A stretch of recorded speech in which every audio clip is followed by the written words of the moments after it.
So we're seeing an immigrant look at America, and that's always interesting to me because my grandparents came off a boat from Sicily many a year ago, and if they didn't, I'd be some sort of shepherdess in the hills of Sicily, which might not be bad in this climate. But I'm very happy they came here and that they gave me the chance to have the education that I had. So immigrant stories are always very interesting to me. Anyway, Nicole, would you like to tell us about your crew and how you brought them together? I have Deonna Kelli Sayed here, who is the original writer of the story. She is based in North Carolina. And I have Jill Galbraith, who is the very talented actress here in the film, and Travis Lincoln Cox, who is Joe in the film. So, Travis and Jill are based usually in Los Angeles. Travis still in Los Angeles, and Jill is up in Northern California right now. Yay! Well, thank you guys all for being with us. This is very fun. And so, okay, I'm going to start by sharing my screen, and people can do screen grabs if they like, in order to get this story structure going on, because I think it's really interesting and useful. So here I am. All right, so we're talking about how a script is created and how people analyze scripts. And of course, the beauty of this is that we have Nicole and Deonna with us. You know, when people go through Shakespeare, nobody knows what Shakespeare really meant, right? And some people don't even know if that really was him, or there are people in Italy who claim there's an Italian that he was pretending to be Shakespeare. But anyway, it's nice to have the actual people, the writers, with us to tell us if we're correct in what we assume are the ideas behind this piece. Now, this is, in case you're interested, 11 Steps of Story Structure from a book called Screenplay by Jules Selbo. There are, as I said, gentlemen who have other steps, 22 steps and 15 steps and yada, yada, yada. And trust a woman to shrink it down to the thing we need the most, all right? And I would say truly that if you look at most of your favorite films, you can find all of these steps represented in them. And that's what fascinates me. Of course, we always know, we've heard from anyone's set of structure, we've got to know what the character wants, right? And that is twofold. They want something that is obvious in the plot, but it represents something deeper that they actually want, right? They're not going to say that out loud, but that's the underlying need that they have to have fulfilled in the course of their story. And we like people who try things correctly, but if they get knocked down, they keep trying. So there's always this step where they do something right and it doesn't work, they're denied, right? But then they get a second chance. And I often use Star Wars because I assume everyone's seen Star Wars. But then again, sometimes I run into people who haven't, right? But we all know that Luke wanted to be a Jedi, and he asked his uncle, can I go to the school? And his uncle said, no, that's denied, right? Bam, right in that one scene, we got through that. And he had a second chance because those awful little creatures, spoiler alert, killed his aunt and uncle, right? So now he has another chance. And now we're really rooting for him because we know what he wants and we know he deserves it. There are always reasons you shouldn't take those other chances, but you're going to do it anyway. You decide to go for it. Drama is built on decision, right? People make choices, and then they have to live with those choices. And then everything seems to work lovely, right? And then everything falls apart, right? It's ruined. And then there's a crisis. And for me, the crisis is the place where the character has to make a decision, right? And we see them make that choice. So Luke is going to go fight Darth Vader, right? So there you go. And then the fight is the climax, right? Then you do the thing that you've been trained to do. And of course, at the end, the truth comes out, the denouement, those lovely French people give us a word that, you know, isn't often pronounced well. We learn sort of what we should have learned from the story. Those are the steps. And they exist in any story, short or long, which I think is really interesting. You can follow them across the whole trilogy of The Lord of the Rings, and you can follow them in the tiniest of little stories. Here in this lovely 10-minute movie, we hit all of them, not all of them on screen. And that's okay, right? You don't have to, we have to understand these things happened in the past that led us to this moment. And so that's something I found really interesting. So before I tell you, let's see, since we have a nice group of people, can someone tell me what they think Kelly needs? Feel free to unmute yourself and just say it. We have an idea what she needs. Of course, Nicole and Deonna can't play because they already know. She needs a ride. We all know that because her car broke down, but that's plot. No one wants to watch a story about somebody who needs a ride. I do that whenever I call the AAA, right? This is not interesting to me. It's emotionally, what does she want? And the fact that we learn that she's essentially stopped wearing a piece of clothing that tells people too much about herself tells me something about what she emotionally wants. I'll tell you. She wants to be accepted. She wants people to accept her, right? And so this is the journey she's on. How does she find this acceptance, right? Now, I would say the best movies also have, all characters have their own set of wants, needs, right? This is also true of your antagonists. Die Hard is, oddly enough, the best example of that. But we learn that each of the criminals has their own actual goal, right? And it is tied into emotion because Alexander Godunov wants to save his brother. And gets really mad in the end when he finds out that, I'm going to forget his name. Brilliant actor. Sense and Sensibility. Galaxy Quest. Why can't I think of his name? Alan Rickman. Alan Rickman. Thank you. There you go. Brilliant man. When Alexander Godunov finds out Rickman isn't going to give him what he wants, then he gets mad because, right? So we see that even the bad guys have to have a move. So not to call you a bad guy, Joe, but obviously in this piece, you're the bad guy. But you have your own wants, right? You want to impress cute girls. He wants to pick up girls, which really tells me he wants to be loved, right? He's going to go about it all the wrong way, but that's what he wants, right? So it is true that we can see, obviously, that exists in this short film, which I think is really beautiful. All right, I would say that Kelly goes for it first because she was wearing her hijab. She was telling the world who she was in the real world, right? So she was looking to have people accept her for who she was.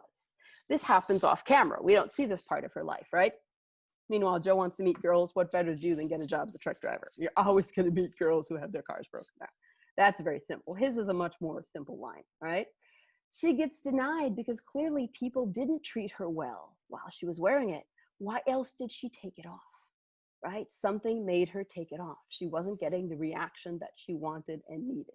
And I think that's really, really so emotional and so empathetic and something we can all understand. People have judged her by something visual and not by who she is inside, right? So this is a problem, right? So we have to see, she's going to have the second chance. She ends up showing him the picture of her wearing it.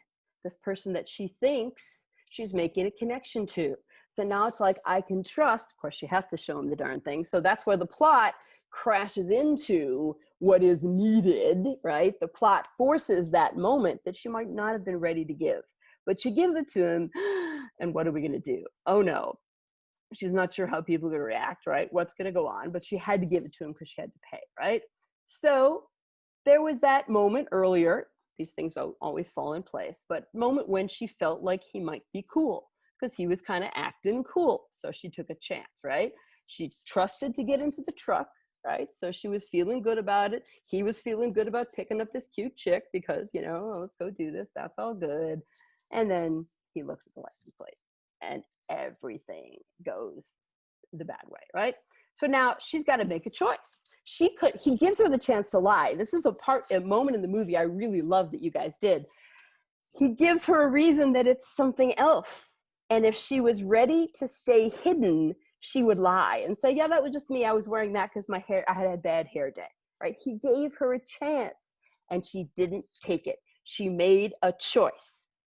I'm going to tell you who I really am and you're going to have to deal with it, right? And so I think that's really beautiful. Sadly, that moment creates this crazy rant that he gives, which gives her the chance to see this is not the right person to come out to. And I don't want to be anywhere near this guy. And I'm happy about who I am. And I'm going to defend who I am. I'm not going to hide it or fake it or anything like that, which I think is really beautiful. So when she sees that he's kind of a nutcase, she's made him question his ideas. He's not capable of really dealing with those questions, right? But that's what she figures out in the end. And by the way, then she actually, what's the word I want? She sort of dives deep into the bad reputation that she assumes he has of her. And she makes the sort of veiled threat about what's in his truck, which is hilarious. And the audience, of course, has become on her side across the whole of this. And so they're very excited to be like, yeah, good, he needs that, he deserves that, we're done, right? So that's a pretty lovely journey that happens in the short 10 minutes of time. And I think, to me, that's what makes it so tight, and that's what makes it work. And I'm going to add one more thing to this before I move on to let Dawn start asking some questions too. I want us to consider something. We tend to teach screenwriting with the hero's journey. We've all heard the hero's journey. Joseph Campbell, quite wonderful. Again, fits Star Wars to a T. We don't often hear about the heroine's journey, but here I think we see a good example of it as well, right? Women take a different path sometimes to be heroes. And it has a lot more to do with wanting to be connected to their spirituality. So that really, to me, is a really lovely piece that covers this film. There's also this rush away from our feminine sides. We think to be heroes, we have to be tough and go, ooh, let's all be dudes, and we'll get a sword and we'll fight and it'll be wonderful, right? There's a great little TED Talk online about the difference between Luke Skywalker, who I just told you I like, and Dorothy in The Wizard of Oz, right? And that men are taught wrongly that the way to be a hero is to master a weapon and go alone into the world and strike down the bad guy. And Dorothy learns to be a hero, she has to gather a group of people around her and give them the tools they need to help her do the good deed. All right, so I think that that's really interesting. So these are some other things I think we should think about when we're talking about stories, and especially stories from a female point of view, right? So I just thought people would find all of that stuff interesting. And now I will stop sharing my screen, because that's the stuff that I felt we needed to see before we could chat more deeply about this, all right? Now, I am going to start with a question before we even get to the seed of the idea, which either Nicole or Deonna can give us. But because to me, this is the story, this is Kelly's story. However, the title is Joe and the Shawl. So you are flagging to me that it is Joe's story that I am about to watch. But I don't think I did. So my question is, why the title, and what did you think about in terms of who your point of view, who your focus was? Well, Deonna's blog was Contested Whiteness Stories. What was it, Deonna? Stories from a White Muslim Woman, right? Joe and the Shawl for me was a title that I picked. I tend to like to use tangible, like visual elements in a title. I had Driving to Zigzagland previously, and kind of can't forget that word. For me, the story, but based on the story, Joe and the Shawl was the nut of the theme, one of the main themes of the film itself, which was Joe and his issue with the shawl. It wasn't Joe versus the shawl, because he wasn't fighting against it, and it wasn't fighting back. It was what issues he had to sort out really with the shawl and his presentation of it. Yeah. Very cool. Very cool. I think this is interesting. Deonna, what do you think? What do you think about that title in terms of it being an adaptation of what you wrote?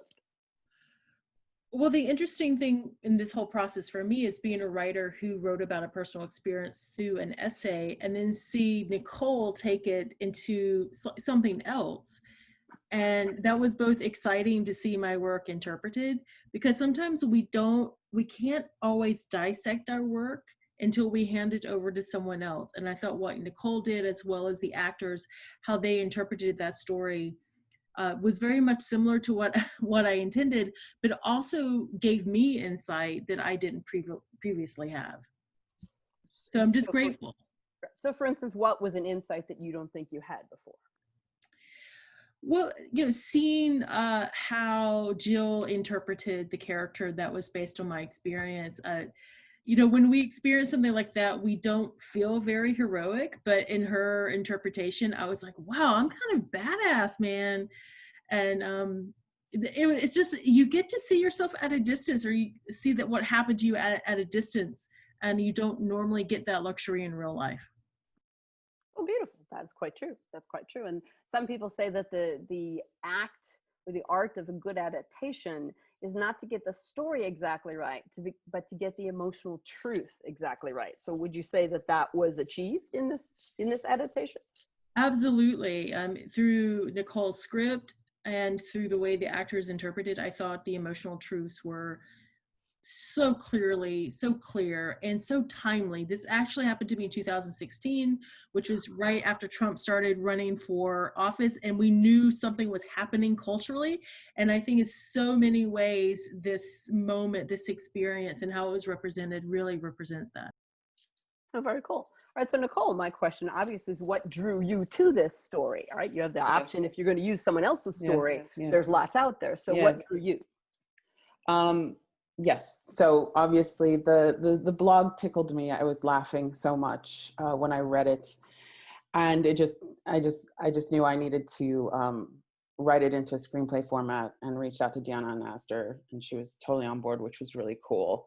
It was because I'm also a Muslim who has, we're about the same age, so I could really relate to, her story, and also about being a former hijabi and having that experience of wearing the hijab and then taking it off, and those two very spiritual experiences.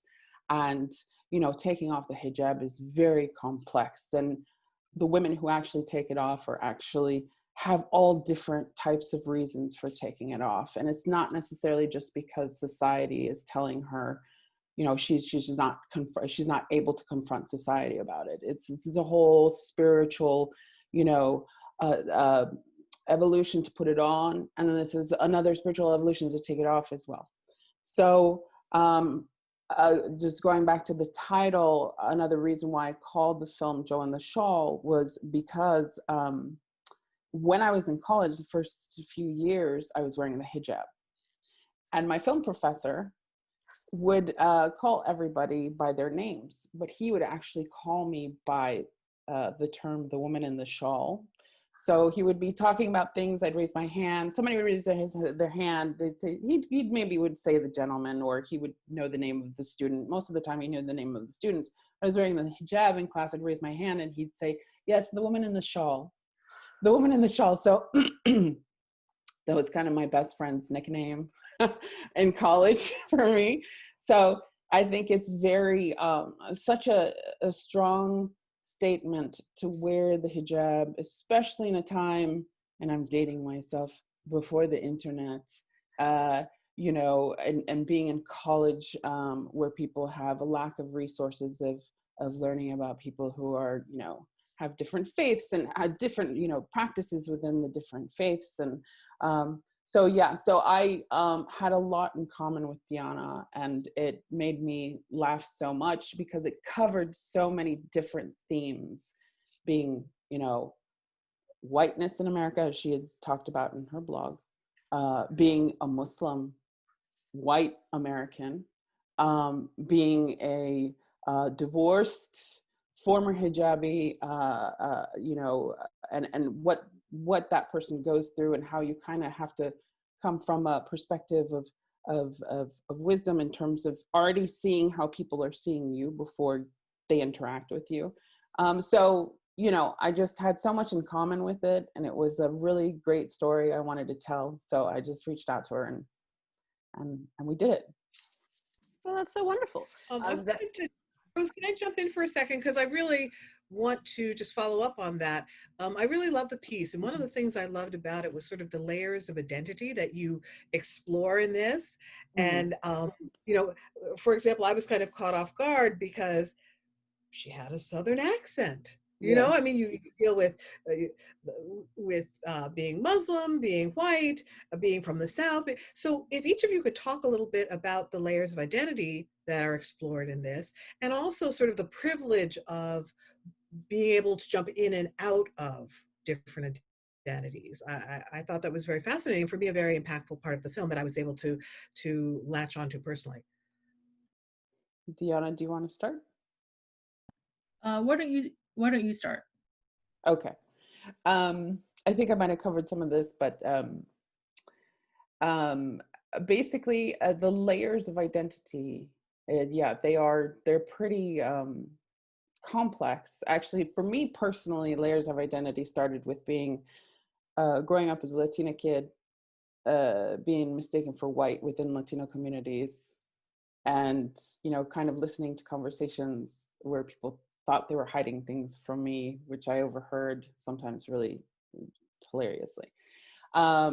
Growing up as a Bolivian American, I would go to Bolivia with my family. Being the white Latinos, the white Bolivian community there would really show the extreme difference in economic levels in that country. And learning that as a kid was very, very eye-opening at such a young age.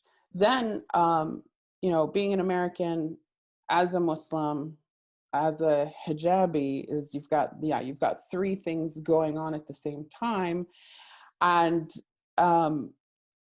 what happens is that when what is really funny about Deonna's story is that when people recognize that you are not the standard of the ethnic race that you are, then a lot divulges about you. So, for example, Joe finds out that Deonna is not a white Christian.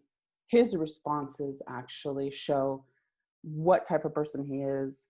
What is it about him that he has in terms of flaws or strengths that is reacting to what he's not, you know, has in his mind in terms of what the standard, you know, white Christian woman is. So once you throw in Muslim, like I would, you know, when I tell people I'm Muslim, when I hear kind of the little kind of microaggressions in communities, little latent xenophobia sometimes, you can hear these conversations, learn a lot about people, and then try and figure out how you're going to address it. You know, are you going to address it? Are you not going to address it? You know, what situation would you address, like Islamophobia, when you're hearing about it from friends, or hearing about it from coworkers who maybe don't know you're Muslim. So there's a lot of things. I know a lot of Muslims who watched this film said that I covered, and Deonna covered, a lot of issues that pertain to the Muslim life, whether it's like hijab or about Palestine and trying to figure that out in the South and have a conversation about that in the South, or you know, converting. You know, what constitutes an American? Is it a Christian? Is it based on where you are in the country? So, you know, that's a whole bunch of discussion on that, but I can have Deonna take that from here. I think you covered it really well. There is this privilege I want to talk about when you are white, that you can go in and out of identities, and that's not something everyone can do. And that is a bit disorienting at times, because the character, I had just come out of a global marriage from an immigrant brown man, and then I'm suddenly thrust back into the world of complete whiteness, where I'm just another basic white girl. And that was disorienting for me. And I think Nicole's script really that's kind of the backstory that people don't know about, but it is suddenly disorienting because your hijab is off and now you're just a white girl, and suddenly you're being seen for the first time in years. And how do you negotiate that, particularly when whiteness itself is at that, you know, in the past couple of years has become even more weaponized, with all the political rhetoric. And when you are existing outside of that type of whiteness, you become suspicious, and you really expose how fragile whiteness is for some people. And at some point, and this may not be the right forum, but I'd love to hear from the actors how they had to approach interpreting all of these different experiences.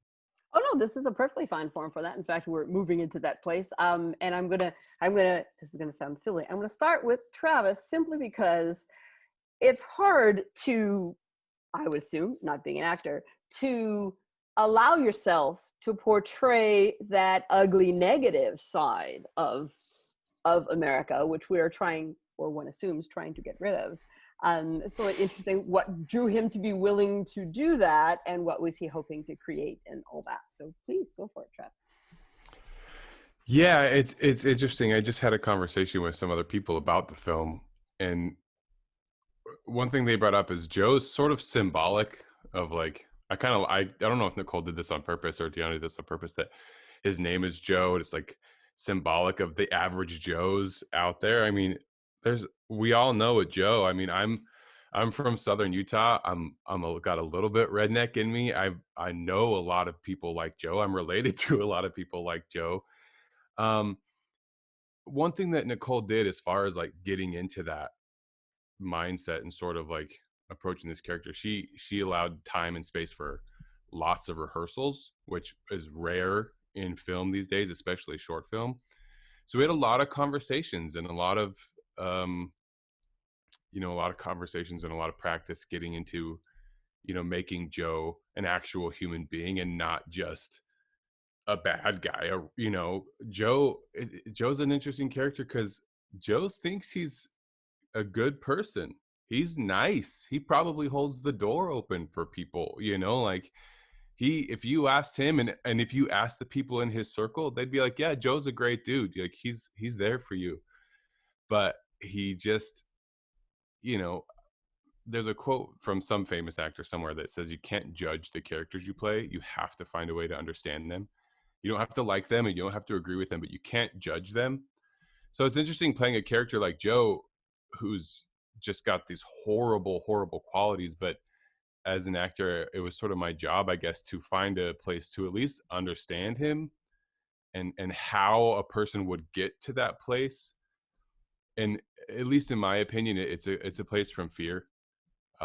Joe lives in a world where he's very sheltered and very bubbled, and Kelly didn't fit into the box. He thought they were in the same box, and all of a sudden she's not in his box. So it's like, well, I need to reinforce my box then. And it's just this, people are afraid of things they don't understand, and Joe is confronted with something he didn't understand, and his first reaction was fear and anger and hate, which is the way so much of the country reacts to things they don't understand. They get afraid, they get angry, and then they hate it. And it's unfortunate. That's so true. And so needing for people to understand that we teach in a lot of universities now, we teach othering, which sometimes I'll mention to my relatives back in Ohio, who I'm not sure which way they're voting, and I hope it's the right way. And they're like, oh, that's some made up liberal term. And I was, no, it's a psychological term. And it is this fear of something that isn't like you because you haven't had a chance to know it. I mean, and in my own family, there's a great story. My mother introduced her brother, and I'm talking the 1950s now, Sicilian immigrant family. She introduced her brother to a woman who is Hungarian, and she was not Catholic. And she converted to marry my uncle. But on the day of her wedding, my mother was the maid of honor, as her own mother, the mother of the groom, helped her zip up her dress, and they were about to walk into the church for the ceremony. The last thing her mother said to her was, I will never forgive you for this, because it was her fault that her only son was marrying a non-Catholic. And it's like, I mean, so we've had these layers of this attitude about anything new for a long time. And that's why I think movies like this are so important, because each generation has to consider these boxes that they've been taught and how we can expand them. So that means it's a good chance to ask Jill what she was thinking about this character and why she's a good guy, so that's nice. But what were you hoping to bring out in her, and what did you think about the layers playing those different identities? Absolutely. I want to start by saying, Rosanne and Dawn and Carolyn, thank you so much for having us. This is such a pleasure to be in this little bubble. And Rosanne, especially, thank you for the breakdown of how you read the script, how you felt watching it. It was fascinating to see, because I come from an actor's perspective, and I know that Travis does as well. And I want to also echo what Travis said. We wouldn't have been able to do any of this without the amazing rehearsal time. I had so much time I didn't know anything about Muslim culture a week before I had this audition. I had friends. I actually have a dear friend of mine who is a practicing Muslim and is also white. And I got to hear, when I got booked, when I got cast in this project, I had a long talk with her, and Nicole was gracious enough to share her own experience. And I knew about Deonna, of course, as well. So it was just a practice of what I wanted the most. I wanted a lot of things, but a thing that I really wanted to try to keep in the script, as Travis was mentioning, was I'm not afraid of Joe. When I see Joe, he's coming to me to help me, and he's kind of flirting with me. I just got out of this divorce. I don't really know who I am, and kind of for the first time, I felt, just reading the script, Kelly, I felt this was the first time I felt normal. This is the first time someone is meeting me without the shawl. He's seeing me just like as I am. I feel naked. Like, this is a stranger seeing me naked for the first time, and he's kind, and I feel like maybe maybe my life's going to be okay. And when I hand him my driver's license, I don't even think for a second that he won't accept me, because it's going so well. And I think I just wanted to play just the shock and the brutal horror of suddenly being turned away from. And nothing changed about me. Nothing changed, but he suddenly had an image of me and I'm fascinated. Jill now, I'm just fascinated by these labels and these, there is nothing different about,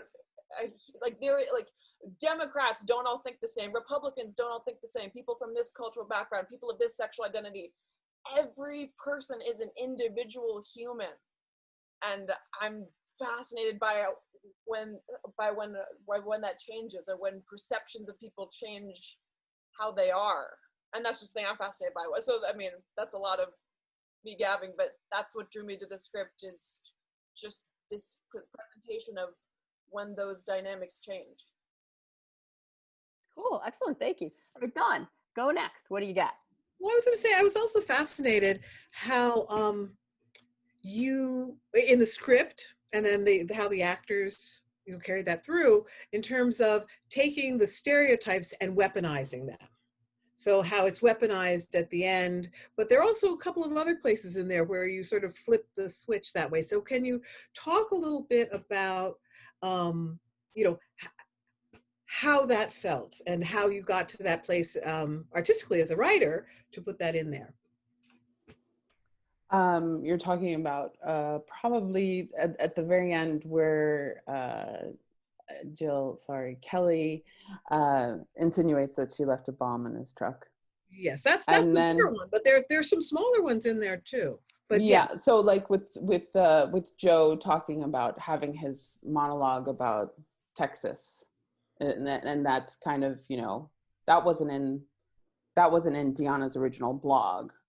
Okay. I put that in there as a writer because I knew that basically the blog ends at, technically for screenwriting, at the second act.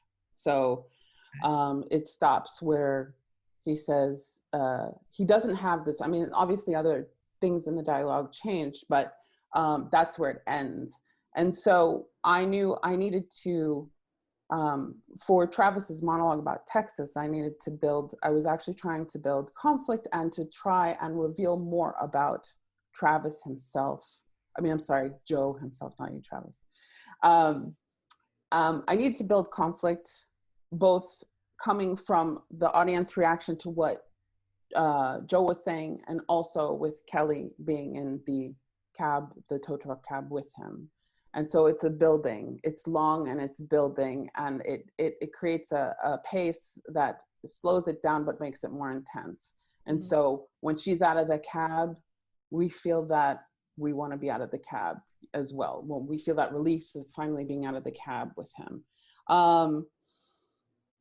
I felt that, somebody who reacts this way to, the shawl being presented, I think he personally took it a bit personally, and so he had to kind of like, enforce his vision, so, one-sided, and so, with his own microphone, not really listening to her. She says, he's like, oh, your kind doesn't believe in tattoos, and she's like, I got 3. He didn't even like acknowledge that. So it creates conflict, it creates tension, it changes the pace in the script. And then at the end, when Kelly insinuates she's left a bomb in his truck, that's obviously for screenwriting, creating, what her final response was. And obviously American Muslims don't go around telling people that they've left bombs in their truck. Exactly. We don't do that. But in cinema, we're kind of experiencing this with them. And so this is kind of, as me as a writer, saying, okay, well, if you're going to force me into the stereotype, I'm just going to go with it and see how you feel about it. So it's kind of my voice coming out there through Kelly. I thought that was great and very powerful. And the other time where it struck me was when she said something and he just assumed that it was from her Muslim faith, but in fact she was quoting from the Bible. Yes. And that was also sort of, taking the stereotype and using it against him, which I thought was great. Yes. Yes. A lot of the times, Muslims who convert also are people who study, religion, Judaism, all the great faiths. And a lot of the times they will have come from a very Christian background or very, Bible study background where they do know verses of the Bible. And there's a lot of times where they find that there are commonalities in the Bible and the Quran that are universal. So Deonna as a person is very smart and knowledgeable and has studied a lot. So I thought that would be very true to Kelly's character. Great. That's great. And for Travis, how did you, I mean, you are very far from this character, clearly.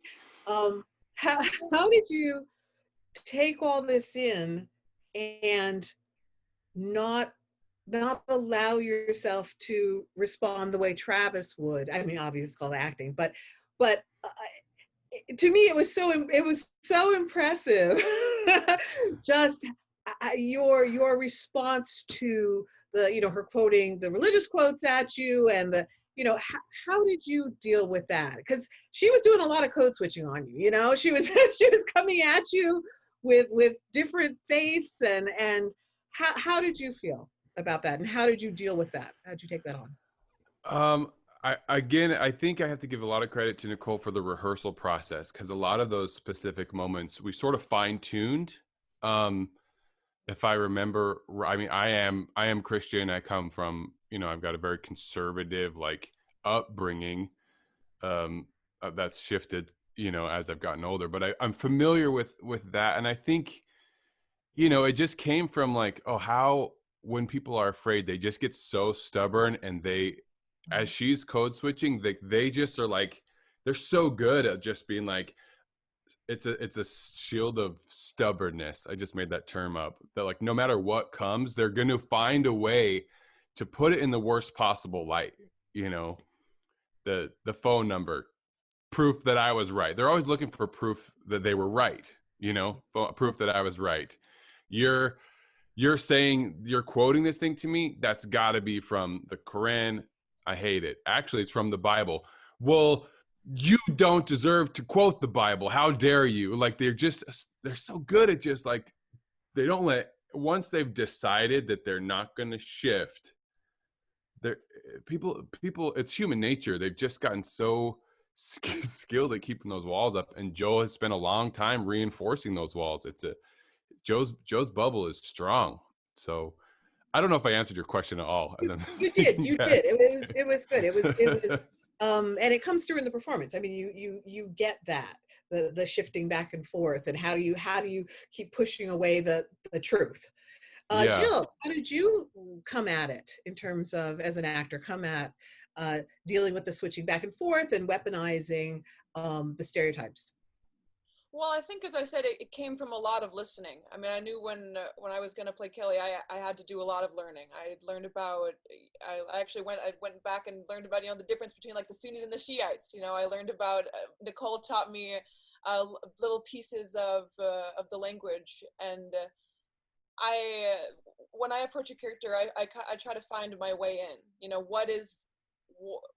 because it's a funny thing about acting. I'm Jill, but I was also Kelly for a day.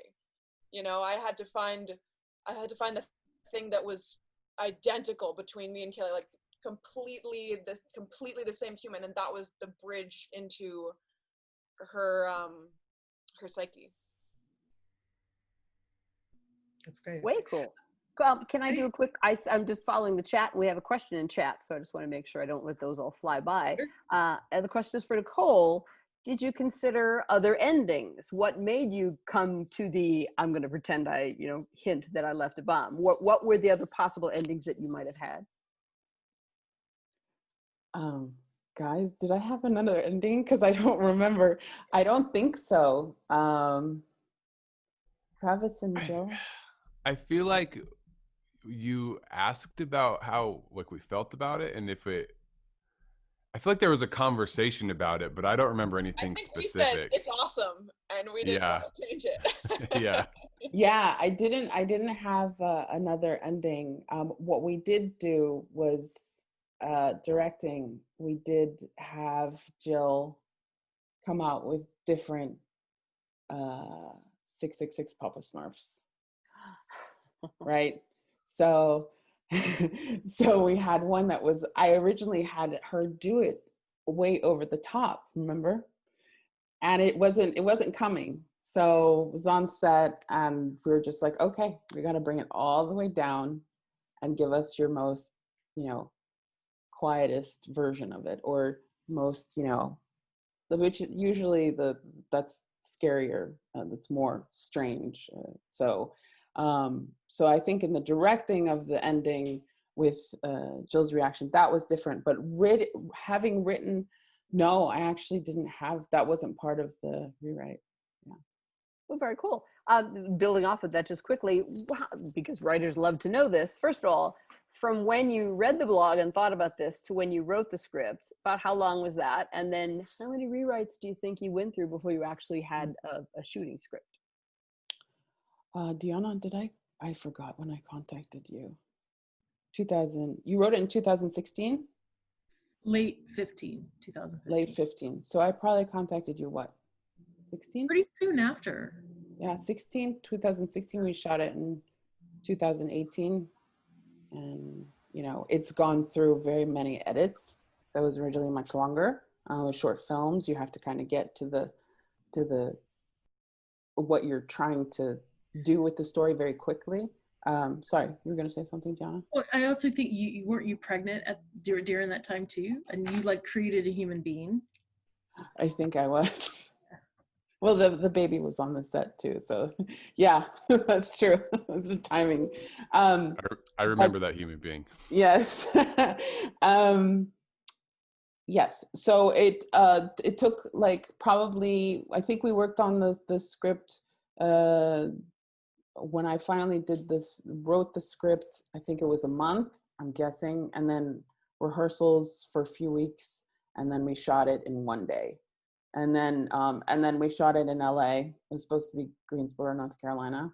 But we shot it in LA, trying to find an angle that didn't have palm trees in it, which was very difficult. And the rewrites were extensive because when you write about so many topics like I do, because I tend to write a bunch of social issue, political topics, when you come off in dialogue, it tends to be didactic. And I went through a Sundance Screenwriter Lab that just really taught me so much about that and getting the human drama across when you're trying to say something, leaning more towards the human experience rather than trying to get so many points across. But I tend to be a little bit heavy with messaging and themes and just putting a whole bunch of stuff there.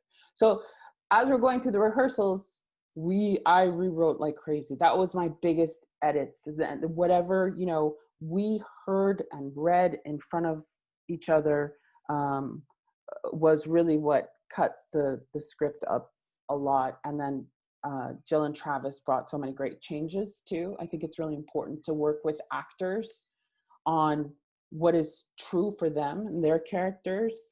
And it just comes across on the screen in the end. So it comes out with a bigger script, but probably overall, maybe like 12 rewrites. Yeah. I was going to say, just to quickly add to that, it might be interesting to know that Nicole actually let us improv quite a bit after we had digested the meat of the story and the heart. We would just have the interaction cold, you know, and I think a lot of beauty came from those moments as well.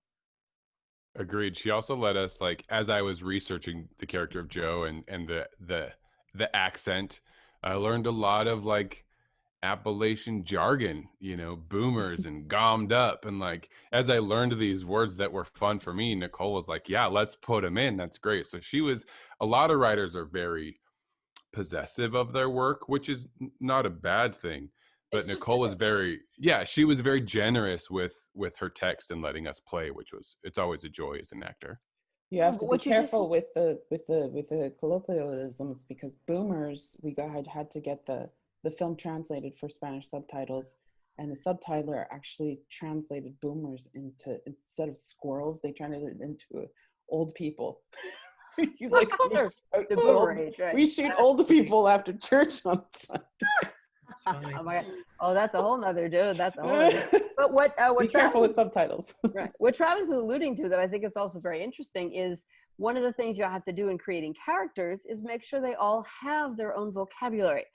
I'm going to say it right now. As much as he's got awards and he's a beloved man, and we all get it, Aaron Sorkin, everyone sounds like they went to Princeton. And we all know that, and that's the joke about Sorkin's dialogue. Nobody has their own personal vocabulary. It's the rule we tell students never to break, and he has the words for it. So you figure that out. But I love that Travis mentioned that, because that is true. Each of these people had to come with their own particular verbiage, right? And to take the time to do that, I think is what, again, another layer of people. We are the language that we employ. So I think it's very interesting. Go ahead. Sorry, Rose. No, I was just going to say, also what I love is they're talking about, the actors talking about how they got to improv. We're really seeing all steps of the collaborative process, because we have the writer, the blogger, we have the filmmaker, and then we have the actors, and all putting in their pieces of it, and we come out with this wonderful film at the end. So, you know, it's really amazing. I agree. All right. So what else? What do you have, Dawn? Go for it. Well, I mean, I think that just lastly, I wanted to touch on just the idea of, you know, representation in film, and how one of the things that got me about this, and it's weird because I don't, you know, on one level you think I personally don't have a lot of things to connect with, and yet I found myself connecting right, left, and center, and also catching myself in a stereotype. So the moment Jill opened her mouth, because I watched it cold, I didn't read anything. The moment she opened her mouth and the accent came out, I went, oh, they're Southern Muslims. Who knew? I was like, who knew? Well, of course they're Southern Muslims.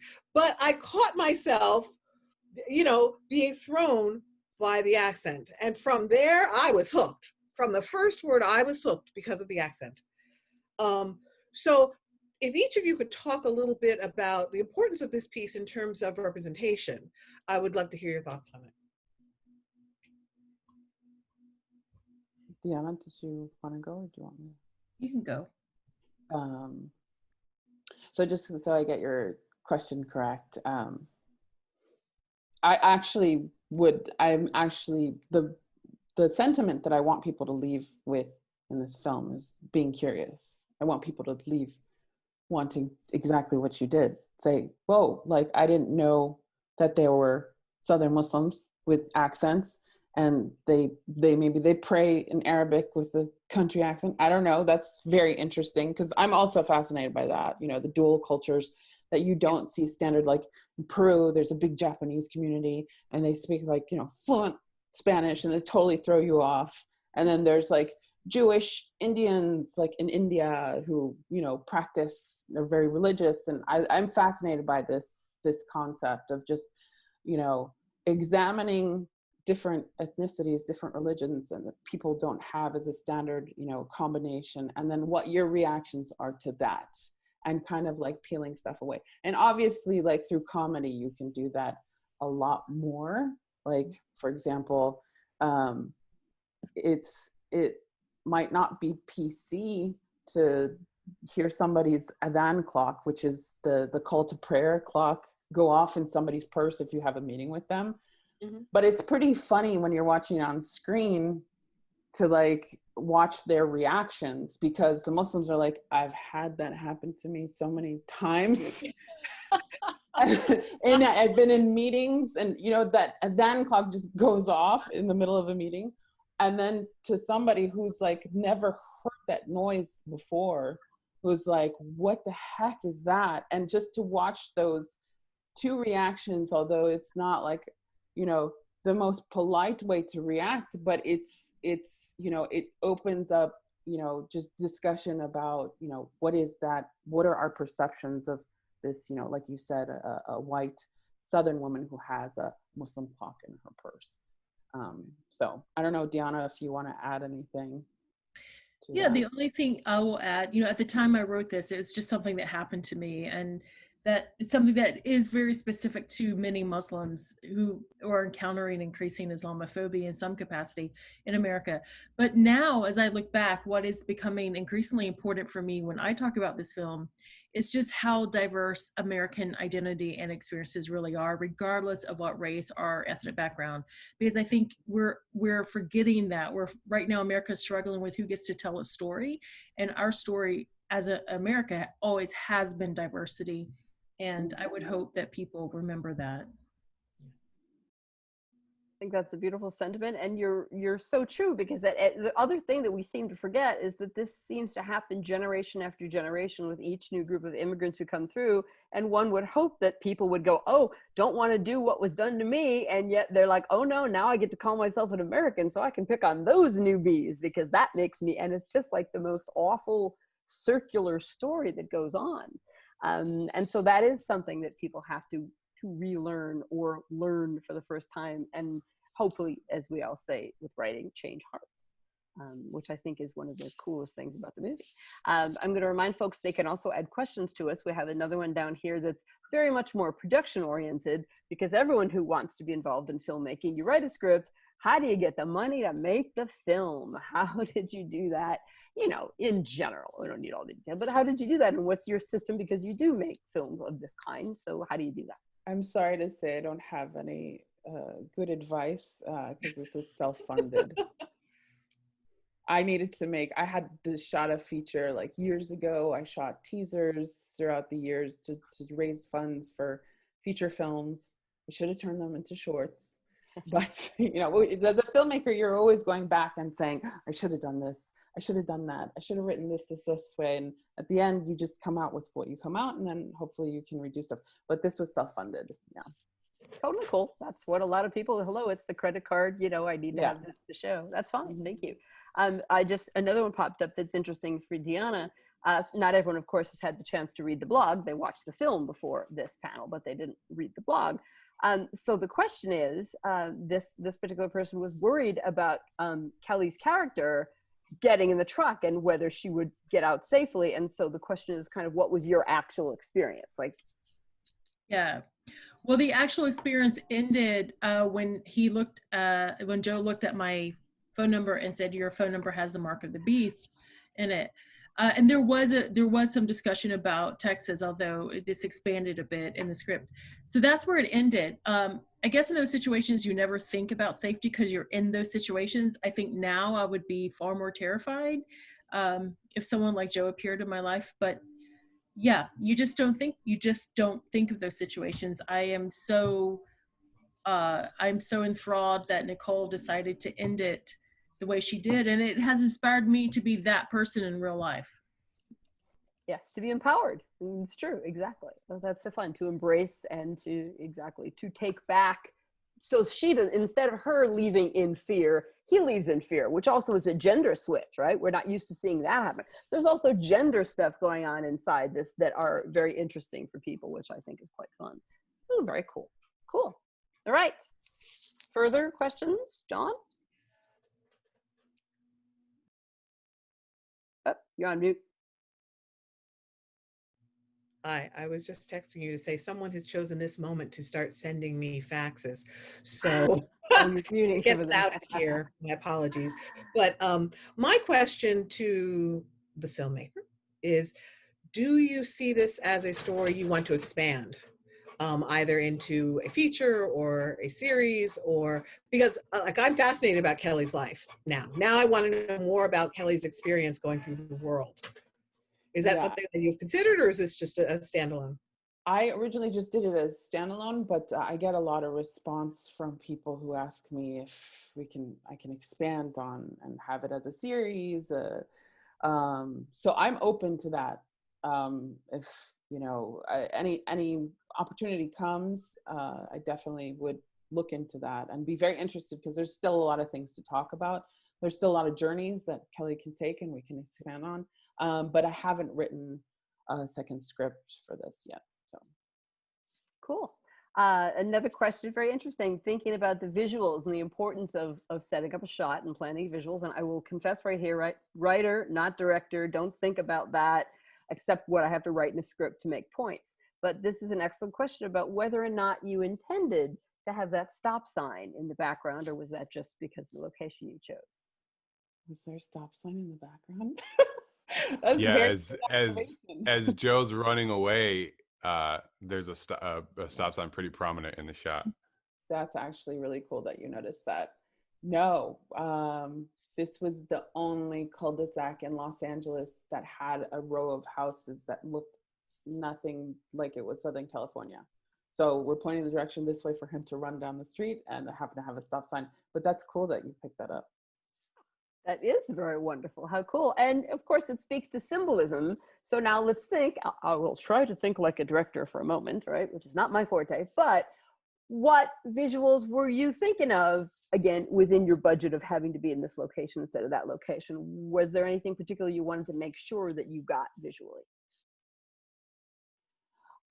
Visually, in terms of story making, no. You know, we got a review on Film Threat that said, this filmmaker is just telling it. She's not showing anything, which is true because I wasn't really into, I wanted the audience to be compelled by the actors, the acting, and the dialogue and the performance. And I didn't really have anything that was necessarily symbolic that I can't think of other than, you know, no, I don't think I had anything in there. No. Oh, wow. Cool. Now you've got to claim the stop sign. Yeah, I no, Understand for that. sure.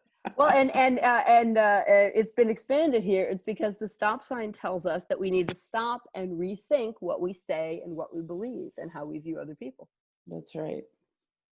I love it. Point. Travis, you had a point? I'm going to use that. You should. Well, only because I just reread the script today, and I actually am trying to remember if it made its way into the film, but in the script they share a dashboard decoration, which I think, is it a hula girl in the actual film? So that didn't make it into the It didn't make it. film. Okay. Yeah. But I want to bring it up because it's still, I think you found the way to tell that story in other ways, was that they're the same, you know, like Joe is unable to, like, this one detail shuts it off for everything, but they're still the same. Like even though they maybe didn't. Yeah, the whole point was that she had the same, I did put in the script that she had the same little dashboard flamingo. They both had the same one on their dashboard and they didn't know it. They didn't know it because of the nature of shooting, and we were just, you know, small budget and rushing. I had to kind of let go of that, you know, the importance of that shot. So, but that was there originally. So. Very cool. Very cool. I always try to say that much directing, not to take away from directors, but much does happen on the page. Writers do think, because they have to write visually in order to get someone else generally to approve their script, they have to see that it will be a visual piece. They don't want to just read the words. They want to know visually what they'll be looking at. So it's a trick of writing to be able to describe things without fully directing it so directors don't get upset. So there's a balance that one has to create in their writing process. Jill's got something to say to that. And if I may, just to that point, regardless of whether or not it made it in the final piece, for me, it helped me kind of see this beautiful thing that somewhere along, you know, their radically different lives, along their travels and their tribulations, they both bought the same, or had it gifted to them, they both acquired the same weird flamingo. And if that's not life itself in a nutshell, I don't know what is. That's true. That's very true. And actually, my joke on this concept of the stop sign is the one I always tell students, you know, Ralph Waldo Emerson once said, and I go, it's the only quote I know of his, so it's not like I'm trying to make, but he once said, it takes the good reader to make the good book.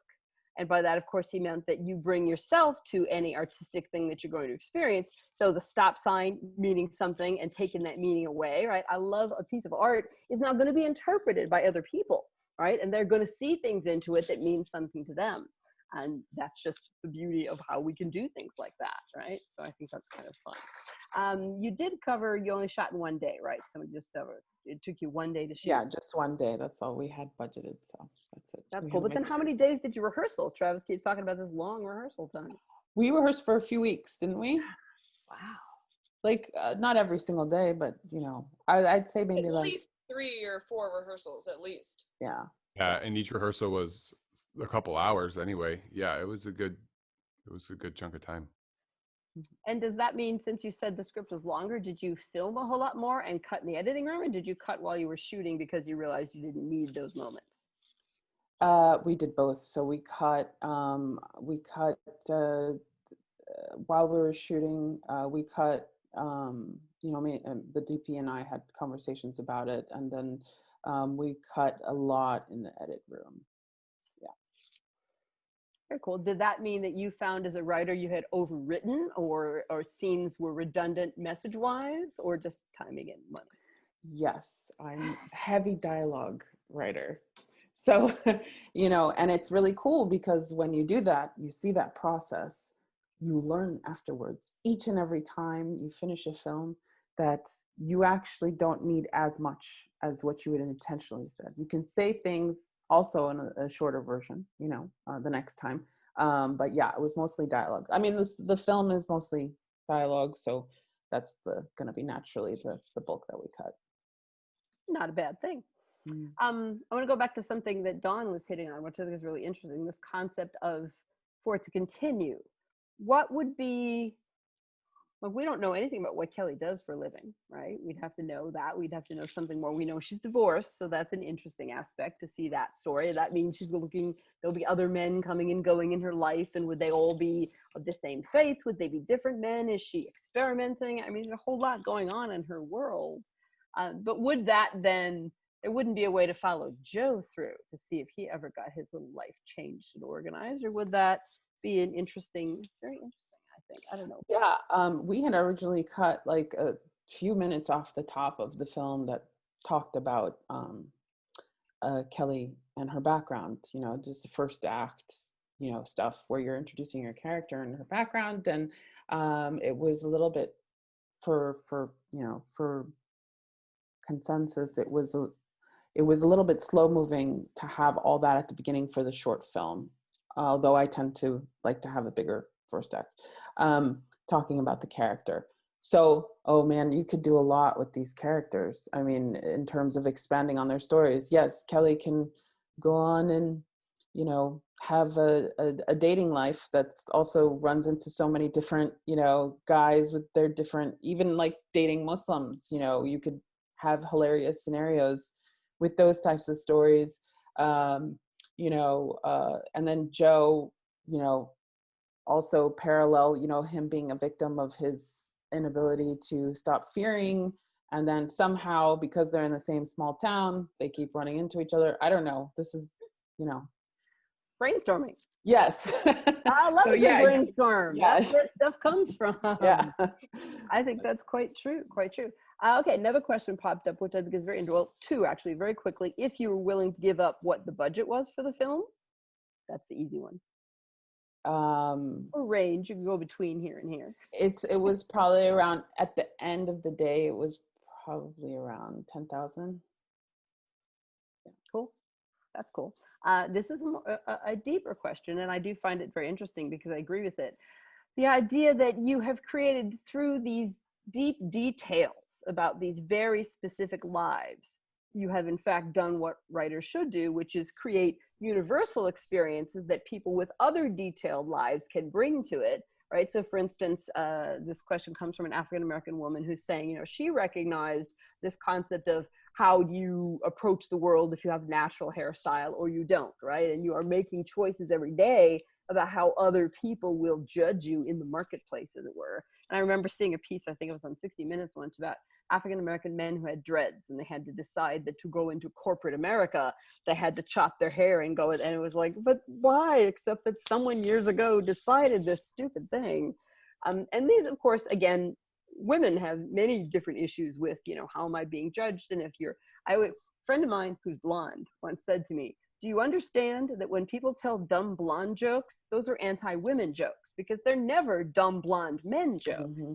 And I used to tell blonde jokes because, you know, I'm not a blonde. So I was like, wait, that's mean of me. So it was an interesting idea that everyone can find that universality. And so did you intend that? Is that an accident?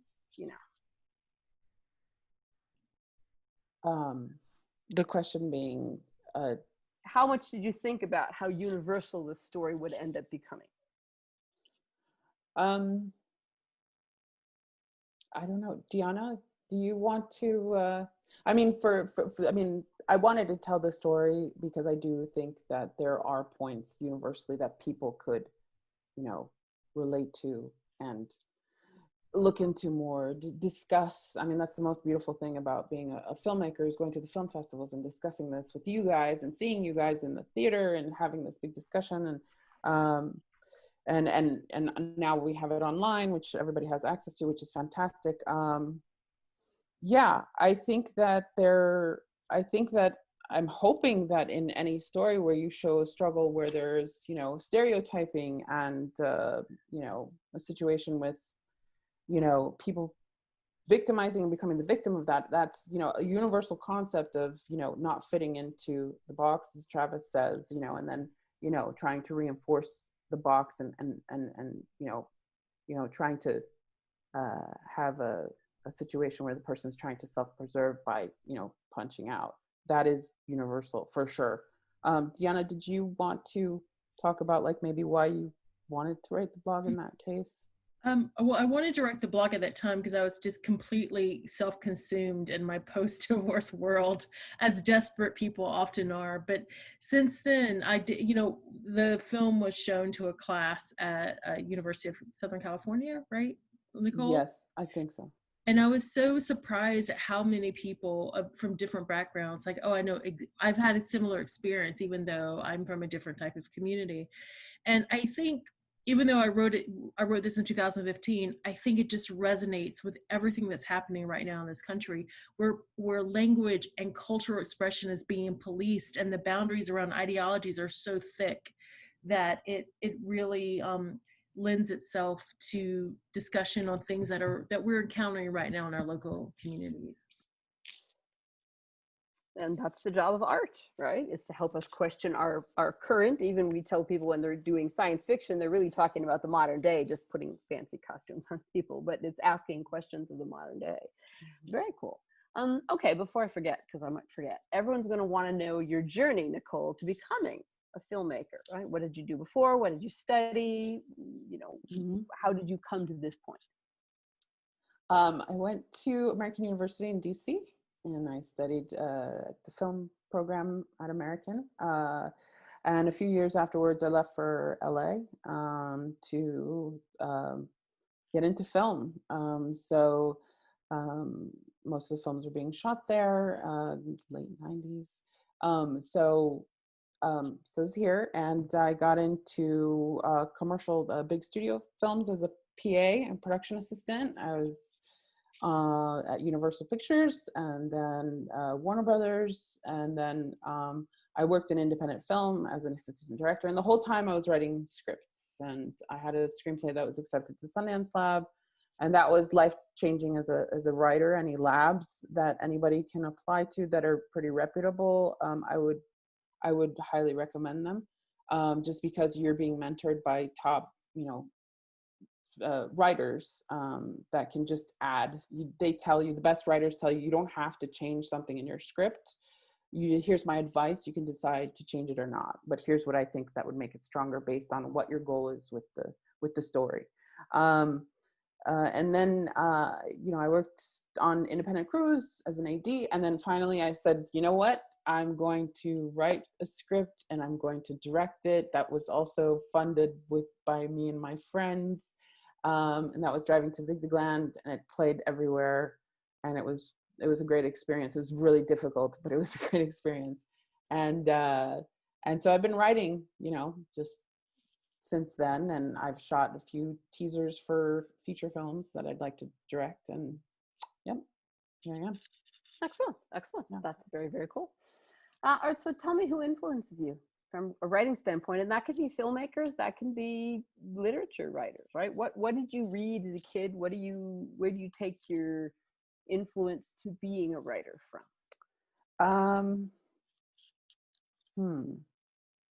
That's a good question in terms of reading. I think that I have such a varied experience with reading. Like, I don't have one author that is, I do have favorite filmmakers, of course, because I think that directors in themselves have a language that obviously starts with the paper and then, goes on to the, I'm a big Almodovar fan. I'm a big, with his use in colors and symbolism with the colors and, use of colors with emotion. That has to come from the page originally and somehow get to the screen. And of course, I'm a big fan of, the Iranian director Majid Majidi, who's also, I think, writes his screenplays, and he has to, write in such a politically tumultuous, country where the government is really, can really censor you as a writer and as a filmmaker. And he writes these amazing, like, emotional stories that I would aspire to, that feature kids. He did Children of Heaven, Color Paradise, and they're just amazing. Just one of those, a few of those amazing films from the 90s era of international filmmaking with the Cinema Paradiso and Life is Beautiful, that really touched, that really were focused on the heart and there wasn't really, emotion. There was no real apathy yet in terms of looking at these beautiful films with human drama and human connection. And so, where the pace was a lot slower, and we were able to feel with the characters a lot more. So yeah, those are filmmakers I really admire. That's beautiful. That's the kind of stuff that people are always interested in, because we want to expand our viewing situation, not, just the stuff that's handed to us, right? So I think that's beautiful. And we're getting much more opportunity with the internet the way it is, with Netflix being so international and trying so hard to offer up all this. I mean, I always tease that I have students come into my screenwriting classes now, or my television classes, and I want them, they're supposed to write a spec of an existing American show. They come in wanting to pitch shows from Korea, shows that are taking place or from New Zealand. They don't even recognize that they aren't American shows, which I think is brilliant and wonderful. And yet it's so funny. It's like, you don't realize that NBC doesn't air that, so it doesn't mean it. But the fact that they have this global diet of information, I think, is quite beautiful. We have a question popping up here because you mentioned that you're right. Of course, you're interested in writing about Islam and Palestine. And the question is, what interests you to write about Palestine and Palestinians? Where is that interest lying? I know obviously we have a situation there that is unsolved and continues to be unsolved. And so how does that fit into what you might want to write about?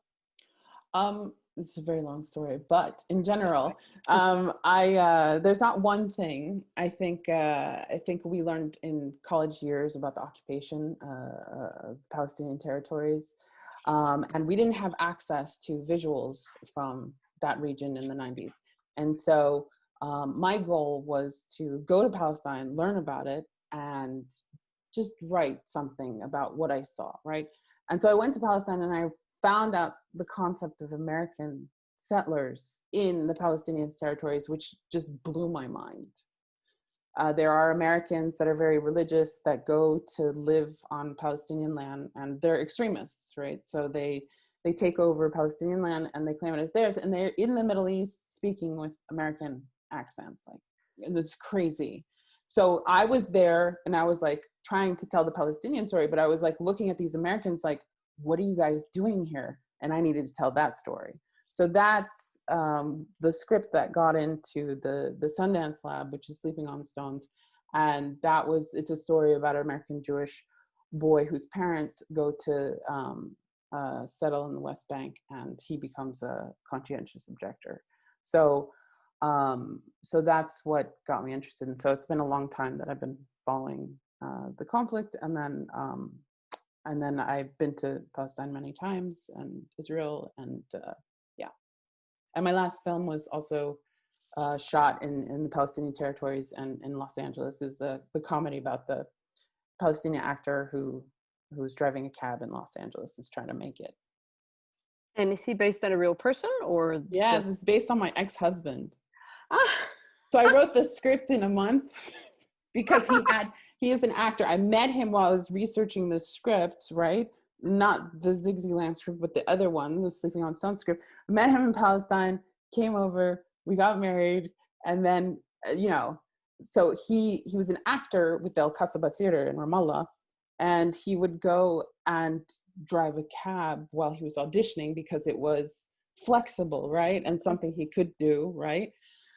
So he had all these stories every day. I was like, we need to tell this story and I need to direct something. So I wrote all his stories down in the cab, and they were freaking crazy and hilarious. And a lot of them had to do with his Palestinian identity. And so it had to do with the struggle back and forth. Is it better in Palestine under occupation, or is it better to be an actor in Los Angeles trying to make it while you're struggling to defeat the terrorist stereotypes? Like, he keeps going into auditions for these stereotypes. So that's how that happened. So we shot it there. Oh, how funny. Nicole. Exactly. He fell into the Hollywood shuffle concept of always having to play the stereotype. Yeah, that's right. Nicole, there was a question that just popped up. Someone asked if you have a trailer for the Palestinian script. Yes, I for the Driving to Zigzagland or Sleeping on Stones. I have a teaser for Sleeping on Stones, and I have a trailer for you can actually watch Driving to Zigzagland on my Vimeo channel. So it's vimeo.com/bintfilm, BINTFILM, and you can find all my stuff there. Okay, great, thank you. Yeah. Oh, that's very handy. Yes, thank you very much. Very cool. All right, so now let's think about, what can you do with a short film besides go to festivals and win things, which is a lovely thing? Do you think about taking it out on the educational circuit to sort of, again, spread the message to a wider audience? Where are you at with that? What is its afterlife when the festival circuit is done? So it's hard because short films don't usually get picked up with big distribution deals, right? So, collectively, we're having to learn with this new era of the pandemic, people watching more stuff online. Also, the distribution model has changed to streaming now. It's very difficult to find a place for a short film. And so you have to actually create your intention before you make your short film, before you actually shoot it. What do you want to do? And even what festivals you want to submit to. So I knew that writing this, I would put it into festivals that had to do with social justice, social issues, and every festival has their audience. So putting in as many festivals, some people say don't put into too many festivals. I learned that more people see your film, the more you get conversations going, the better, right? So this film, I didn't expect a distribution deal, like have it land at Netflix or anything like that. But I use it as a calling card for writing and filmmaking. So, and also to do my part in just keeping a conversation going. So I had directed a film a long time ago, and then I hadn't directed a full story with 3-act structure in a long time. So I wanted to do that and have it as a card to be able to produce, write and direct other projects. And, it's been accepted into a good amount of film festivals. And, these conversations are pretty much everything for, a writer, so. I completely agree. All right, I want to ask all 4 of you to address this question now, and it can go to whoever wants to start first, because my favorite question, really, when I deal with artists and filmmakers of all levels, of all different crafts, is when in your life did you know that you were a storyteller? Whether that would be through writing, through directing, or through acting, but clearly we're all storytellers here. So at what point in your life did you know that? And at what point did you know you could actually try it? Because those are generally 2 points. So who thinks they have an answer to that? I can go on this one. When I was 11, I did my first outside of school, community theater production, and it was the first time I had ever felt such a powerful sense of community between the actors on stage, between the directors, between the people in the booth, between people talking, between the audience believing in Never Neverland. It was Peter Pan, the show we did. And I just remember just this amazing, amazing sensation of a collective imagination being accessed somehow. And I knew that I wanted to chase that feeling of community and belonging with everyone for the rest of my life. That's when you knew it. When did you know you could do it? I think I'm still working on that one. That's cool. That's very cool. Thank you. Thank you. All right. Who's next? I'll go. It's a similar story to Jill's, except for it took me a lot longer to work up the courage to even try it. I think if I look back on my childhood, I'm like, there's like signs of like, oh, of course I've always was drawn to this, but I was just too afraid. So finally, my senior year of high school, I was like, I just got to try it. I auditioned for the school musical was West Side Story, and I got cast as Action, and they had a similar experience to Jill. I just fell in love with it. It changed my whole life. It really did. I mean, at that point I was going to be an architect. I was like taking math and drawing, and I dropped all of those classes, signed up for as many theater classes as I could. And I just really fell in love with it. But I like that you asked the question of like, when did you know you could try it? Because those are very different things. I think as a kid, the reason why I didn't go for it earlier is because like my parents aren't actors. Like no one in my circle was creative. It wasn't even on my radar that like this was an actual thing that people do. I never really clocked that as a reality. And then my freshman year of college, I just got lucky. I was in a choir, and there was a local show in southern Utah. There's a national park called Zion National Park, and there was it's beautiful. And there was a jukebox musical show running at a small theater there called Twist the Night Away. And 2 weeks before opening, they had one of their people drop out, and the director was just calling everyone. So he called the choir director, and the director was like, does anyone want to audition? And I was like, yeah, I definitely do. So my first audition was actually at like 11:30 at night on the phone. The director was like, hey, sing something for me. And I was like, okay. And it just was a total fluke. And that show ended up running for like, I mean, I did it for several years, and it was like 8 months at a time, like 6 shows a week. And I was getting a paycheck. And after the show, people were like, can I have your autograph? And I was like, what is happening? And it shifted this into this fantasy into like, oh, this is a reality. Like people are giving me money for this, and maybe this is what I want to do for the rest of my life.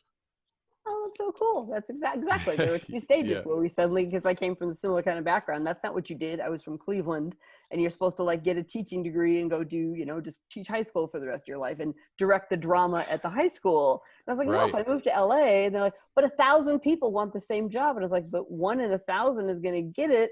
If I don't try, I'll never be that 1 in 1,000. Right? But that's not the background that you come from. Yeah. Very cool. All right. So Deonna or Nicole, who's next?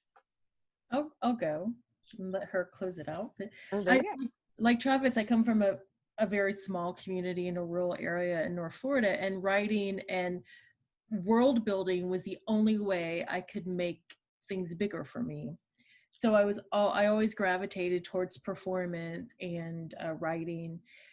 But when I realized I could do it wasn't until about 16 years ago when I wanted to reinvent myself. And I've had to really work very hard to make the space for creative work in my life, often at no cost. I'm not there are times I don't get paid for it. And you really do have to make a commitment to a lifestyle, regardless of what your creative practice is. And you have to build creative community to support you. And without those two, you don't go anywhere. And it is so much work. It is so much work, and it's soul work. But if you are called to do it, you don't have a choice. I agree with that in many ways. You're right. You'll kill your soul if you don't at least do the work and see to what level it gets you. That's very true. So excellent, right? I have a quick follow-up question for you. Is this the first time any of your pieces have ever been adapted into film? Yes, okay. Absolutely. Yeah. And then the other question is, has this inspired you to want to try yourself in terms of writing a script to adapt your own, stories you might have done previously or ideas that you have? Yeah, I mean, but I do take acting classes with a studio that does provide day players to our region, and I am interested in script writing, because when you're a writer or a performer, I don't see how you can stay in one lane. Because the processes inform each other. And I have also adapted, my friends who are writers, I've adapted pieces from their novels for performance locally as monologues and things like that. So, but seeing Nicole's process and seeing the collaboration of Joe and the Shawl does make me interested in looking at screenwriting and film, because writing itself is so solitary. And I really appreciate the collaboration that comes from a process of film.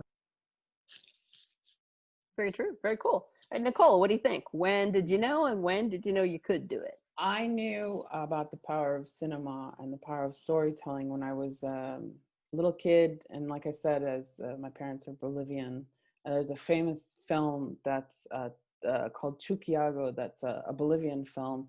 And it talked about the different economic levels in Bolivian society. And I saw that film and I was like, this film, even though it has, issues that adults are talking about, speaks to my subconscious in a way when I'm going there as an American kid and seeing how much privilege I have. It spoke to that, spoke to my subconscious. Knowing I could, so I knew I wanted to be in film. I would always gather all the kids in the neighborhood and direct stuff. I didn't know that was film. I would just love to direct drama and theater as a kid, but I didn't really know that I could do it until I directed my film. So finish the script, figure out how you're going to shoot this thing, shoot it. And then I was editing it as if nothing was going to come of it. I just wanted to get it done. Then I submitted to the film festivals. And then I went to the film festivals and we watched the screen and I was shaking, because the first one was in Cairo, the Cairo International Film Festival. And the minute that I knew that I could do it was when I heard the audience like roar in laughter. That was the minute. I was like, okay, I actually did something. So, but it's a big process. You have to dedicate yourself to it and to the completion, seeing it all the way through. So you do. You just made me think of something that I didn't even think about before. How has this film been received in other cultures? Has it been, what other film festivals? So, I mean, I can't suddenly realize what would someone in Cairo think of this film? We have an American approach to it. Where else has it played, and what kind of other feedback have you gotten? So what's interesting is I haven't had feedback from other Muslim countries, Muslim, majority countries yet. I don't think, Deonna, unless I'm missing one. But we did win. We did win the audience award for the Vox Feminae Film Festival in Croatia, which is Croatian. But I haven't heard from. It's also playing in Girona, Spain, but not any. It's not in any It's not in Cairo. It's not in other film festivals yet. I think. I'm not sure. I'm very interested in learning what that, response would be to this film. Yeah. I am completely, because obviously Joe becomes the perfect example of an American terrorist, as they must be seen through our news in other countries, right? I mean, I often tell students we're so strange here in that we're told who to be afraid of in a dark alley at night. But if you look at all the mass shootings that have ever occurred in this country, it should be a blonde white boy is who you should be afraid of meeting. But we don't ever, that's not where the larger story goes. No. So very interesting to see what other countries think of Joe. Mm-hmm. Totally. So interesting. Very wonderful. Now, I want to make sure, we only have a few minutes left. I want to make sure anybody who is, of course, attending, since Carolyn chose to do this in the Zoom setting, if anybody would like to say something about their own response to the film or have a personal connection, I'm more than open to having people unmute and do that. Some people can be very shy. If anybody would like to, I want to make sure there's some space for that. So is there anyone who would like to pipe in with kind of their reaction? I see Yasser popping his hand up. Yay. Yasser is actually, I didn't mention earlier, when I held up the copy of our book, Yasser has a chapter in this book about Jean Gontier, who was an early silent female filmmaker who was the first person to film a film on location in Palestine. So it's pretty amazing stuff. But yes, Yasser, please go ahead. What do you have to say? Oh, unmute. There you go. Well, thank you so much, Rosanne, and thank you everybody for a great Zoom. It's been a while since I've been part of this collaborative settings. I really appreciate it, and it's a great refreshing for the information we have. Thank you for the film, Joe and Shawl. I would like to bring up my wife's opinion, not mine, because my wife is a hijabi. She wears a hijab, and she goes around, and she was doing her daily burning calories, saying for her while she's watching the movie with me, and she's actually finishing up her semester in computer engineering. That's why I'm taking care of the kids. So I apologize for my daughter running around. But while she was just running and standing right next to me and watching this, you know, I can see that she's like slowly dropping the jogging, slowly dropping the movement, and she's just more interested in watching this. And then she would just like, as soon as the movie finished, and she said 66 Papa Murph, she goes, yes, that's what she should have done, and that's great, and I love it. So I can tell you that her reaction was very positive. She loved it because she said, yes, we go through this all the time.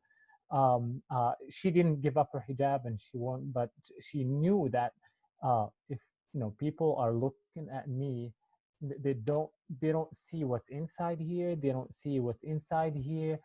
All they care about is like, why do you look like that? And okay, now let's treat you this way because you look this way, instead of just, okay, let me block all that stuff and I'm gonna treat you as a human being based on your intelligence. So she did connect with it. So thank you so much for the movie. Thank you, Yasser. I'm so glad that she reacted that way. I know that Muslims here in America actually reacted saying, wow, you cover a lot of the points that Muslim Americans deal with, and that's attributed to Deonna, obviously. But yeah, it's interesting how, you know, it's the hijab experience for me was both, you're so under a microscope, both when you're wearing the hijab, it's both negative and positive, which is weird because positive in quotation marks. So for example, when you wear the hijab, obviously you have these extremist viewpoints where this person is a radical anti-American fundamentalist. And then on, like I experienced on the Muslim side, like when you wear the hijab at the university going to the MSA, like you will get stereotyped into thinking that you are a very traditionalist Muslim potential wife, like very traditional, and that's not the case either, right? So yeah, I think there's a lot of conversation, although we don't want to turn the hijab into this like thing that's you know used lightly. It's I think authentic Muslim voices when it comes to hijab is we still have so much room to talk about these issues, about not just being Muslim but being Muslim women. For sure. I'm glad your wife liked it. That's so wonderful. And speaking of which, you keep mentioning this, and I keep forgetting to say the business with the 666. When I saw that in the script, I just thought you had to add that. And so it's another example of truth is stranger than fiction, because if that really happened, I'm like, oh my gosh, really? I just thought you were layering it on, and that was like the funniest extra place to go. And if it really happened to Deonna, I just can't even imagine that. It didn't happen to Deonna. You didn't know it? That wasn't in the blog, but it needed to go there. Your phone number has the mark of the beast in it. Yes, that's right. That's where it ended. Yeah, that's where it ended. That's right. Because there's the story, some people know, when President Reagan was out of the presidency, he bought a house in Bel Air to retire in. And the address happened to be 666, whatever the street was. And he had to petition the city to change the address because he knew he couldn't move into it with that address. And we all were like, really? And he's like, no. That is, and I just thought that's a story in itself, right? I'm sure. I can't imagine that whole process, but yes. Very cool. All right. Anybody else want to say something about their reaction, what they enjoyed, what worked for them, what it made them think about? Hi. You probably can't see me. But I actually had a question for Travis. So kind of with your character, I imagine it would be kind of hard to play. So with your process, and maybe might be the writing process itself, like how did you, I guess, with his personality, with the issues that he had, how did you, I guess, be able to be empathetic to that character or create that, like how do to remove your personal beliefs, whatever they are, and focus on creating a character and telling a story? And that may involve the writing process too. Was there like a backstory for this character, since it is a short film? Did you kind of how did you kind of create that within, I guess this will be a writing question too, I know a directing question too. Perfect. Yeah, it's definitely a collaborative process of fleshing out this human character, but it's part of the challenge and the fun of being an actor is sort of like deciphering when you get to play these, you know, bad guys, is how do you make them human? Because I'll say very few bad guys think of themselves as the bad guy, right? So you sort of do have to you ask how you empathize with a character, and that's the perfect word, is you have to, like, I sort of feel bad for Joe, which, you know, is not to justify anyone who feels that way. It's not to, you know, take accountability off of those people who have these similar, you know, who shares a viewpoint with Joe. But I do you do sort of feel bad for someone who is so blinded by fear and who lives in this bubble and is just sort of like brainwashed by their environment, by the media they consume, and by, you know, how they were probably the way they were raised. You know, there's so many other factors that go into making a person so bigoted that you do sort of, you know, it starts with, what does this character want, like Rosanne said, and like Joe wants to feel needed and important, and he wants to feel smart, he wants to feel right, and anything that challenges his wants, he doesn't have the emotional training to deal with it in a healthy way. He's probably never been taught it by his parents, you know, so definitely a backstory goes into it. I mean, all actors love creating backstories, and we go into it. So yeah, I mean, Joe probably wasn't ever taught the right way to handle conflict. He was probably told that he is better for looking the way he looks and being a Christian, and, you know, everyone who thought differently was certainly villainized to him. Anyone who wants to take their guns away, or the man, or whatever it is. And it was easier for me maybe to empathize with Joe because, like I said at the beginning, that like I've got I've got family members who they're not as hardcore as Joe is, but they're in that, they're on that side of the spectrum. You know, I was raised conservative. You know, I I was just talking on a podcast talking about this show. I shot my first handgun when I was 4 years old. Like, guns were a part of our culture. Like, it was, you know, not something that was bad or scary, and anyone who wanted to take them away was bad and scary. So this is all just to say that in order to empathize with Joe, is you do just sort of like, you have to say, well, what other things influences someone to feel this way? And then ultimately, it's like, again, like I said before, Joe's just afraid of anything he doesn't understand. He's got this idea of how things are supposed to be, and anything that challenges that must be bad. I think we also had a character breakdown at the very beginning.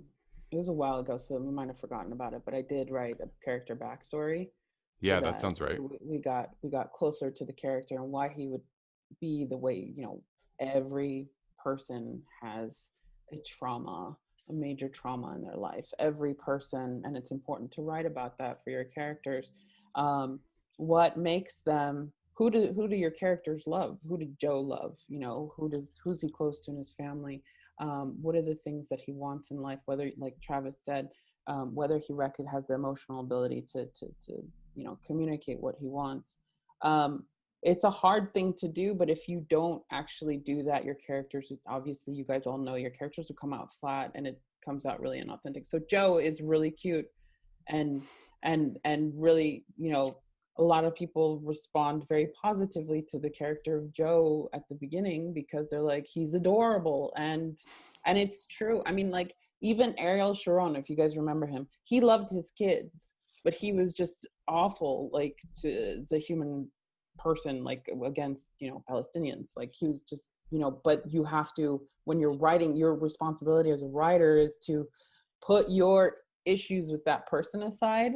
Like, I'm writing a comedy about suburban women, and there's this one Latina Trump supporter, very staunch Trump supporter, and I have to, in order to have her as my character in the film, I have to put my own personal views on her as a person aside and develop her as a character that's real, both the good and the bad, and her background. So otherwise it comes across in the film. I've seen that happen even with my own stuff. So Oh, it's very true. That's an excellent lesson about character. First of all, about having to build a character background, and then about the fact that we have to, and it's interesting, we've noticed we've had more questions and thoughts about Joe because we like the villains, right? Disney had a whole villain shop because we all like Cruella de Vil, whatever, those nice darlings who own the dogs, right? But those people interest us because we want to fix them. We want to know why they behave in this way, and we're hoping to fix them. We have another comment. I don't know, Jenna, did you want to make it yourself, or did you want me to read it over in the chat?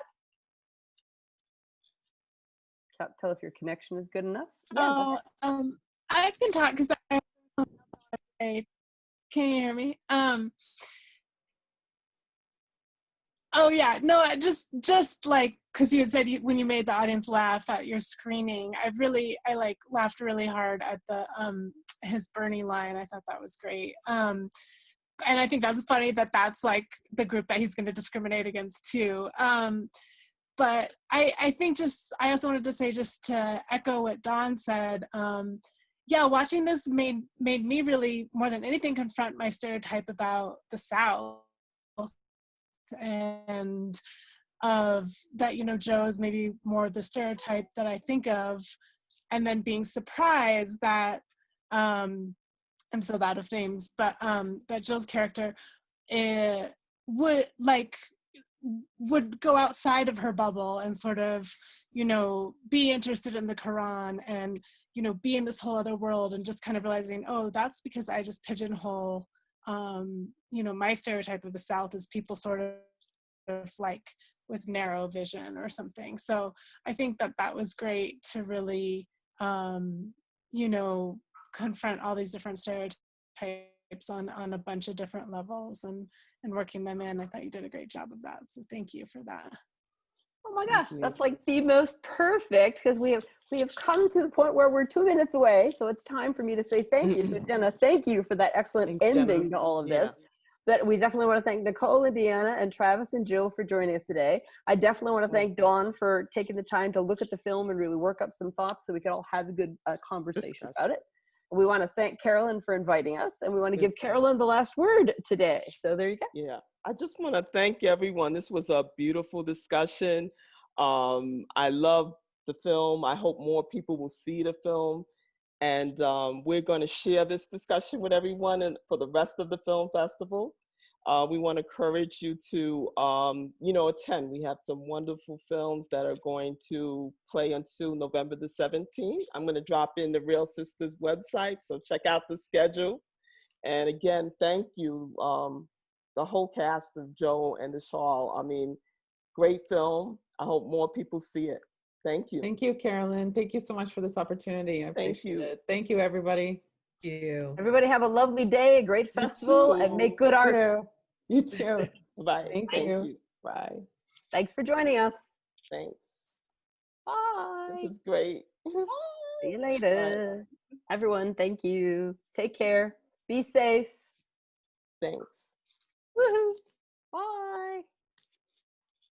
See you later. Take care. Woohoo. Okay. Thanks. Bye. Thanks so much. We'll talk soon, Carolyn. Bye. Take care. Bye.